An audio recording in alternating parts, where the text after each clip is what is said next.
Hello everyone, my name is Jack Brinkley. I am a systems R&D engineer at Los Alamos National Laboratory, and when I first got enrolled in this iBL program,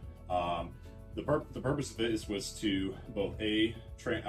individuals within Los Alamos to be able to become familiar and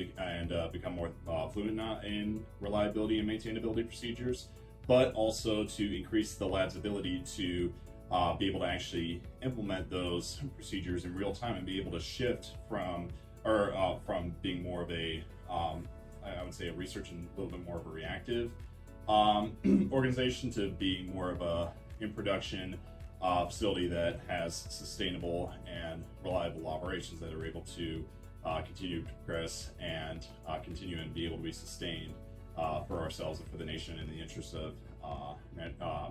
national security moving forward.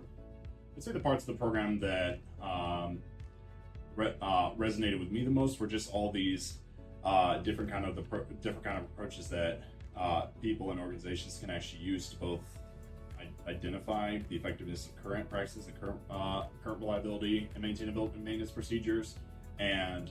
also determining the various ways of both prioritizing the means of improving those forms of reliability and maintainability practices, and figuring out all the steps needed to be able to accomplish that. One of the things I will say that the online portion of the program has helped is it's helped keep everything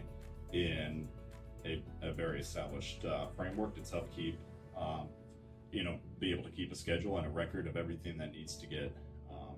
done for the program, and it allows you to plan for every major step in addition to any of your other work responsibilities that exist on your document. To be able to benefit the site, and one thing I'll mention in particular is FMEA. So they had their own FMEA template, and that was a starting point I was able to use in this program in generating my FMEA. And Rick sent it back saying it was trash, saying that the big problem with this is you can't stack all your failure modes in one cell, because then you can't actually